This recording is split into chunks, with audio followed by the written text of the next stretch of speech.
بڑے بڑے لوگوں نے حضرت فاطمۃ الزہرا سلام اللہ علیہا آپ کی خدمت کے اندر اشعار کہے ہیں، منقبت لکھی ہے، آپ کی شان میں جملے کہے ہیں، لیکن شاید ہی کوئی ایسا جملہ کہہ سکے، شاید ہی کوئی ایسا کلام لکھ سکے، شاید ہی کوئی ایسی بات کر سکے جو بات حضرت اقبال نے کی ہے۔ علامہ اقبال نے کہا کہ مریم از یک نسبت عیسیٰ عزیز، حضرت مریم سلام اللہ علیہا آپ کو ایک نسبت حاصل ہے کہ آپ حضرت عیسیٰ علیہ السلام کی والدہ ہیں، لیکن اسے نسبت حضرت زہرا عزیز، حضرت فاطمۃ الزہرا خاتون جنت سلام اللہ علیہا آپ کو 3 نسبتیں حاصل ہیں۔ آپ فرماتے ہیں نور چشم رحمت للعالمین امام اولین و آخرین۔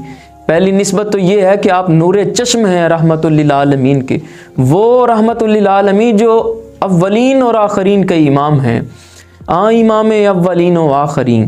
اور پھر آگے فرماتے ہیں بانو تاجدار حل عطا مرتضی مشکل کشا شیر خدا۔ واہ واہ واہ، کیا کمال لکھا!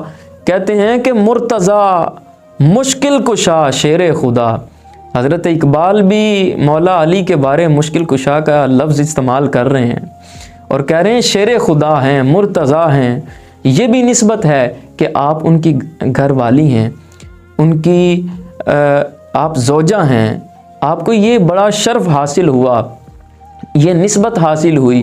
اور تیسری نسبت آپ نے جو ذکر کی، فرماتے ہیں مادر مرکز پرکار عشق، عشق کی پرکار جس مرکز کے اوپر گھومتی ہے اس مرکز کا نام حضرت خاتون جنت سیدہ فاطمۃ الزہرا ہے۔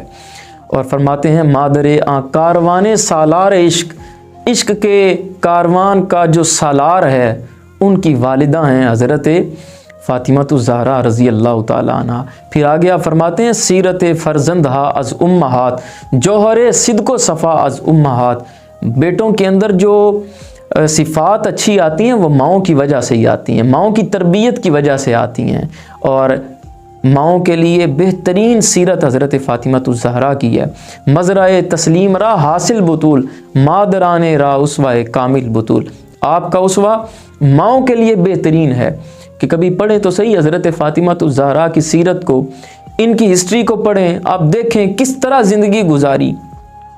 اس نبی کی بیٹی ہیں جو نبیوں کے بھی امام ہیں، اس شیر خدا کی زوجہ ہیں جس کو اسد اللہ الغالب کہا جاتا ہے، امام المشارق والمغارب کہا جاتا ہے، جو مشکل کشا ہیں ان کی زوجہ ہیں، اور پھر حضرت حسنین کریمین کی والدہ ہیں۔ ان کی تاریخ کبھی پڑھیں تو صحیح، حضرت حسنین کریمین کے اندر جو صبر پہاڑوں سے زیادہ مضبوط تھا، وہ کس وجہ سے تھا؟ ان کی تربیت کا اثر تھا۔ حضرت اقبال نے جو آگے بات کی ہے نا، یقین کریں کوئی اس طرح کی بات نہیں کر سکتا۔ آپ فرماتے ہیں رشتہ آئین حق زنجیر پاست، میرے پاؤں کے اندر شریعت کی زنجیر ہے جس نے مجھے جکڑا ہے، ورنہ رشتہ آئین حق زنجیر پاست پاس فرمان جناب مصطفیٰ است۔ اور نبی پاک علیہ الصلوۃ والسلام کے فرمان کا یہ پاس ہے مجھے، آپ کا حکم ہے۔ کیا حکم ہے؟